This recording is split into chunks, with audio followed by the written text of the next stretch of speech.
এবার নবী সাল্লাল্লাহু আলাইহি ওয়াসাল্লাম আরো একটু উপরে উঠলেন। এই জায়গার নাম সিদরাতুল মুনতাহা। কি নাম? সিদরাতুল মুনতাহা। এটা হচ্ছে একটা বড়ই গাছ। বড়ই গাছ দেখেছেন তো? এটা নবীজি বলছেন এত চমৎকার এই বড়ই গাছ, এর মধ্যে এত বেশি রং ছিল যে রংগুলোকে আমি ব্যাখ্যা করতে পারবো না। এর পাতাগুলো ছিল হাতির কানের মতো এবং এর ফলগুলো ছিল মটকার মতো বড় বড় এক একটা, এবং এর মধ্যে প্রজাপতি বসেছিল। এই প্রজাপতিগুলোর রং এত চমৎকার যেগুলো আমাদের পৃথিবীর রঙের মতো নয়। মানে এগুলো ব্যাখ্যা করার মতো শব্দ আমাদের কাছে নাই। অ্যামেজিং। এটা কোন জায়গা? আমাদের সবার রুহগুলো যেখানে উঠে যায়। এটা কোন জায়গা? আমাদের সবার নেক আমলগুলো যেখানে উঠে যায়। সবার রুহ, মৃত ব্যক্তিদের রুহ বা আত্মা এবং নেক আমলগুলো এই পর্যন্ত ওঠে, এরপরে সেখান থেকে উঠিয়ে নেওয়া হয়, এরপরে তারা আর যেতে পারে না। একইভাবে উপর থেকে আল্লাহ পাকের কোনো আদেশ আসলে এই সিদরাতুল মুনতাহা পর্যন্ত আসে, এরপর সেখান থেকে নিয়ে আসা হয়। আমি কি বুঝতে পারছি? এই হলো সিদরাতুল মুনতাহা, যেটা ফেরেশতাদের শেষ সীমা। এরপরে ফেরেশতারা আর যেতে পারবেন না। আল্লাহ পাকের নিকটবর্তী ফেরেশতারা ছাড়া নর্মাল যারা, তারা ওখানে যেতে পারবে। নর্মাল মানে বলছি যারা এমনি অন্যান্য দায়িত্বে আছেন, তারা সেখানে যেতে পারবেন না। এই পর্যন্ত লাস্ট ওই যে লাইন থাকে না, ডেড লাইন, এটা ডেড লাইন, এরপর যেতে পারবে না। এবার আমাদের নবীকে এখানে বাহন চেঞ্জ করে দেয়া হলো, অন্য একটা বাহন আরো দ্রুতগামী তাকে দেয়া হলো। এই বাহনে করে নবীজি একদম আলো পর্দা ভেদ করে উপরে উঠছেন। সুবহানাল্লাহ। আল্লাহ পাকের একদম কাছাকাছি আসছে। কাছাকাছি আসার পর তিনি বলছেন, আমি তখন শুনতে পেলাম যে আল্লাহ পাকের নিকটস্থ ফেরেশতা যারা আল্লাহর আদেশ লিখে রাখেন, তারা কলম দিয়ে লিখছে আল্লাহর আদেশ। এই কলমের লিখার খসখস শব্দ আমি শুনতে পেলাম। সুবহানাল্লাহ, আল্লাহু আকবার। এবার আল্লাহ রাব্বুল আলামিন তাকে কাছে নিয়ে, শোনেন প্রিয় ভাই, উম্মতে মুহাম্মাদি শুনে রাখো, আল্লাহ পাক 3টা স্পেশাল ওহী করলেন। কয়টা ভাই? 3টা। অন্যান্য অনেক কথা তো হয়েছে, সেগুলো তো আমরা হাদিসের মধ্যে আমরা ডিটেলস বলতে পারছি না, সময় শর্ট। 3টা স্পেশাল ওহী আল্লাহ রাব্বুল আলামিন করেছেন। তার প্রথমটা হচ্ছে নবী সাল্লাল্লাহু আলাইহি ওয়াসাল্লামকে এই জায়গায় 50 ওয়াক্ত নামাজ হাদিয়া গিফট দেয়া হলো। কত ওয়াক্ত? এবার নবীজি 50 ওয়াক্ত নিয়ে চলে আসছেন। আর পরের দুটো পরে বলছি। 50 ওয়াক্ত নিয়ে চলে আসছেন। আসার সময় এই যে ষষ্ঠ আসমানে, পঞ্চম আসমানে কার সাথে দেখা? মুসা। কে আমাকে করছে? মুসা আলাইহিস সালাম। তিনি বলছেন, আল্লাহ পাক কি দিয়েছেন আপনাকে হাদিয়া? নবী সাল্লাল্লাহু আলাইহি ওয়াসাল্লাম বলছেন 50 ওয়াক্ত নামাজ। কত ওয়াক্ত? 50 ওয়াক্ত। নবী এবার মুসা আলাইহিস সালাম বলছেন, আমার উম্মতকে 2 ওয়াক্ত নামাজ দেওয়া হয়েছে, সেটাই আমার উম্মত আদায় করতে পারে নাই। 50 ওয়াক্ত নামাজ আপনার উম্মত পারবে না, আপনি কমাই নিয়ে আসেন, যান। তিনি আবার গেলেন 50 থেকে 45, আবার 45 থেকে 40, 40 থেকে 35, 35 থেকে 30, এই করতে করতে করতে করতে 5 ওয়াক্ত যখন আসলো, তখনও নবীজিকে বলা হচ্ছে আপনি আরো কমাই নিয়ে আসেন। নবীজি বলছেন, আমার যেতে লজ্জা লাগছে, আল্লাহ পাক আমাকে এত বেশি কমিয়ে দিলেন, আরো কমাতে চাইতে আমার লজ্জা লাগছে। দেখেন, মুসা আলাইহিস সালাম বলেছিলেন আমার উম্মতকে 2 ওয়াক্ত নামাজ দেয়া হয়েছিল, আদায় করতে পারে নাই। উম্মতে মুহাম্মাদের মধ্যে এমন মানুষ নাই 2 ওয়াক্ত 1 ওয়াক্ত নামাজও পড়তে পারে না। নবীদের এটা হিকমা, দূরদর্শিতা। এবার নবী সাল্লাল্লাহু আলাইহি ওয়াসাল্লাম আল্লাহর কাছে গিয়ে আরজি পেশ করছেন। আল্লাহ রাব্বুল আলামিন বলছেন, 5 ওয়াক্ত নামাজ আমি দিলাম, কিন্তু 5 ওয়াক্ত যদি তোমার উম্মত আদায় করে 50 ওয়াক্তের নেকি দেওয়া হবে ইনশাআল্লাহ। আরেকটা বেনিফিট তোমার উম্মতের যে কোনো ব্যক্তি যে আমলই করুক না কেন 10 গুণ বাড়ায় নেকি দেওয়া হবে ইনশাআল্লাহ। কিন্তু তোমার উম্মতের কোনো ব্যক্তি যদি গোনা করে, তাহলে গোনাকে 10 গুণ বাড়ায় দিব না ইনশাআল্লাহ। গোনা একটাই থাকবে। গোনা কি হবে? একটাই থাকবে। আর নেকির কাজ করলে 10 গুণ বাড়ায় দেওয়া হবে। 1 টাকা দান করছেন 10 টাকার নেকি হবে।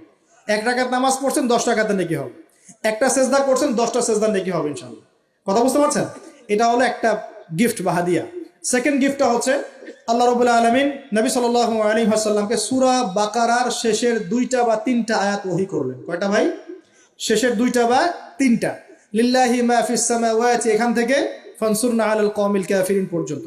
এই আয়াতগুলোর ফজিলত সম্পর্কে এসেছে যে রাতের বেলা কেউ যদি এই আয়াতগুলো পড়ে ঘুমায়, সূরা বাকারার শেষের 2টা বা 3টা পড়ে ঘুমায়, সারা রাত তাহাজ্জুদের নেকি পাবে ইনশাআল্লাহ। এবং দৃশ্য অদৃশ্যের কোনো ক্ষতি, তার কোনো অনিষ্ট সাধন করতে পারবে না ইনশাআল্লাহ। এই যে সমস্যা হয় ঘুমের মধ্যে, জিনের সমস্যা, জাদুর সমস্যা, বদনজর ইত্যাদি, কোনো রকম প্রবলেম তাকে ফেস করতে হবে না ইনশাআল্লাহ। সূরা বাকারার শেষের কয় আয়াত? কমপক্ষে 2 আয়াত, যদি পারেন 3টা আয়াত পড়বেন। 2টা হাদিয়া হলো। 3 নম্বর হাদিয়াটা আরো বড়। 3 নম্বর হাদিয়া হচ্ছে নবী সাল্লাল্লাহু আলাইহি ওয়াসাল্লামকে আল্লাহ পাক বললেন, তোমার উম্মতের, একটু গৌর করে শোনেন, তোমার উম্মতের যে কোনো ব্যক্তি যত পাপই করুক না কেন, যদি আমার সাথে শিরকের পাপ না করে, শিরকের পাপ ছাড়া আমার সাথে সাক্ষাৎ করে, আসমান জমিন সমানও যদি পাপ করে, আমি আল্লাহ তার সামনে আসমান জমিন সমান ক্ষমা নিয়ে হাজির হব ইনশাআল্লাহ। এই উম্মতের যে কোনো ব্যক্তি খালি লা ইলাহা ইল্লাল্লাহ মুখ দিয়ে পড়েছে, ইসলামের সামনে আত্মসমর্পণ করেছে এবং শিরক মুক্ত আমল করেছে, বেদাত মুক্ত আমল করেছে, ঠিক আছে, তার যত বড় বড় পাপই থাকুক না কেন, ইনশাআল্লাহ আল্লাহ পাক কোনো না কোনো ওসিলায় সেই পাপ মাফ করে দেবেন ইনশাআল্লাহ। এটা একদম লিখিত হয়ে গেছে।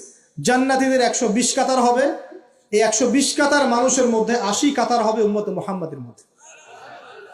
আমরা কি শিরক মুক্ত আমল করতে পারবো না ভাই? সাহাবীরা অবাক হয়ে বলছেন, যদি সে চুরি করে, যদি সে জেনা করে, নবীজি বলছেন যদি সে চুরিও করে, যদি সে জেনাও করে, তবুও তাওহীদ ঠিক থাকলে জান্নাতে চলে যাবে। এখন কি তাওহীদ ঠিক করে চুরি করা শুরু করব? তাওহীদ ঠিক করে কি জেনা করা শুরু করব? এখানে আল্লাহ পাকের তাওহীদের গুরুত্ব বোঝানো হয়েছে। আর যে ব্যক্তি প্রকৃত তাওহীদে থাকবে সে কি জেনা করতে পারবে? আল্লাহ পাক আমাদের সবাইকে 3টা হাদিয়া গ্রহণ করার তৌফিক দান করুন। আমার সাথে বলেন, 50 ওয়াক্ত নামাজ মানে 5 ওয়াক্তই, 5 ওয়াক্ত মানেই 50 ওয়াক্ত। 1 ওয়াক্ত পড়ছি মানে 5 ওয়াক্ত পড়ছি, 1 ওয়াক্ত পড়ছি মানে 10 ওয়াক্ত পড়ছি, 1 ওয়াক্ত পড়ছি মানে 10 ওয়াক্ত পড়ছি। আমরা কিন্তু 50 ওয়াক্তের নেকিই পাচ্ছি ইনশাআল্লাহ। আমরা সবাই 5 ওয়াক্ত নামাজের হেফাজত করতে পারবো তো ইনশাআল্লাহ? আল্লাহ পাক তৌফিক এনায়েত করুন, আমিন। আমরা কি সূরা বাকারার শেষের আয়াতগুলো মুখস্থ করতে পারবো ইনশাআল্লাহ? প্রত্যেক রাতে আমল করবো তো ইনশাআল্লাহ? আর শিরক মুক্ত আমল করার চেষ্টা করবো ইনশাআল্লাহ। একটা বই পড়বেন, কিতাবুত তাওহীদ, শিরক সম্পর্কে জানতে পারবেন ইনশাআল্লাহ। আল্লাহ পাক তৌফিক দান করুন। এবার নবীজি আসছেন, একটু শেষের দিকে মনোযোগ দেন, মনোযোগ হারান না, আর কিছু কথা বাকি আছে। নবীজি এবার আসছেন, আসার সময় তাকে জান্নাত জাহান্নাম দেখানো হয়েছে। কি দেখানো হয়েছে? জান্নাত এবং জাহান্নাম। নবীজি বলছেন, আমি জান্নাতকে দেখলাম, বিশৃঙ্খলা করেন না, আমি জান্নাতকে দেখলাম, জান্নাতকে দেখলাম, জান্নাতকে ঘিরে রাখা হয়েছে কষ্ট, ক্লেশ, এগুলো দিয়ে। মানে জান্নাতটা ঘেরা আছে কষ্ট দিয়ে, মানে জান্নাতে যেতে হলে কষ্ট করতে হবে, ঠিক আছে? ফজরের নামাজ উঠতে কষ্ট হয় না? সুদ ছেড়ে দেবো, এটা কষ্ট লাগতেছে না? কষ্ট হবে। আল্লাহর পথে চলতে হলে কিন্তু কষ্ট হবে, মানুষ ভালো মন্দ বলবে, অনেক সমস্যা। জান্নাতকে ঘেরা হয়েছে কষ্ট দিয়ে, আর জাহান্নামকে ঘেরা হয়েছে প্রবৃত্তির দাসত্ব দিয়ে। মন যাচাই তাই করার নাম প্রবৃত্তি। মন চাচ্ছে মদ খাইলেন, মন চাচ্ছে জেনা করলেন, মন চাচ্ছে সুদ খাইলেন, মানে মন যাচাই তা দিয়ে জাহান্নামকে ঘেরা হয়েছে। 5 ওয়াক্ত নামাজ হাদিয়া এসেছে, ছাড়বো কি ইনশাআল্লাহ? আল্লাহ পাক সবাইকে 5 ওয়াক্ত নামাজ পড়ার তৌফিক এনায়েত করুন, বলি আমিন। 2 নাম্বার, সূরা বাকারার যে শেষের আয়াতগুলো, সেগুলো আমল করবো তো ইনশাআল্লাহ? আল্লাহ তৌফিক এনায়েত করুন, বলি আমিন। তৃতীয়ত হচ্ছে, শিরকের পাপে লিপ্ত না হলেই জান্নাতে যাবো ইনশাআল্লাহ। শিরকের পাপে লিপ্ত হবেন কখনো? আল্লাহ পাক শিরক কি, কেন বোঝার তৌফিক দান করুন, শিরক মুক্ত আমল করার তৌফিক দান করুন। যে শাস্তিগুলো দেখে এসেছেন নবী সাল্লাল্লাহু আলাইহি ওয়াসাল্লাম, আমাদের মা বোনদেরকে কি বেপরদায় রাখবো? ফ্যামিলিস্ট রেভলিউশনে ধোকায় পড়বো? আমরা কি জান্নাতে যাওয়ার জন্য একটু কষ্ট করতে পারবো না ইনশাআল্লাহ? আর জাহান্নাম ঘেরা আছে প্রবৃত্তি দিয়ে, প্রবৃত্তির দাসত্ব করব? সুদ কি খাবো? আমরা কি এতিমের মাল ভক্ষণ করব? জেনার পাপে লিপ্ত হব? আমরা কি সুদের পাপে লিপ্ত হব? আমরা কি মৃত ভাইয়ের গোশত খাওয়ার পাপ করব? আমরা কি এমন বক্তা হব যে কথা বলে কিন্তু আমল করে না? আমরা কি দায়িত্ব পালন করতে পারি না, এমন দায়িত্ব ঘাড়ে নিব?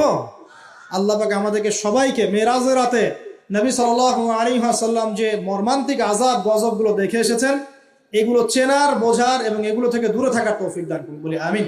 এই পাপগুলো থেকে আমাদের সবাইকে দূরে থাকার তৌফিক দান করুন, বলি আমিন। এবং নবী সাল্লাল্লাহু আলাইহি ওয়াসাল্লাম যে 3টা স্পেশাল হাদিয়া নিয়ে এসেছেন, এই 3টা দাঁতের মারি দিয়ে আঁকড়ে ধরার তৌফিক দান করুন, বলি আমিন। আকুলু কাওলি হাযা আস্তাগফিরুল্লাহ লি ওয়া লাকুম ওয়া লিসাইল মুসলিমিন। বারাকাল্লাহু লানা ওয়া লাকুম বিল আয়াতিল হাকীম। ইন্নাহু তাআলা জাওয়াদুন কারীম বাররাউফুর রহিম।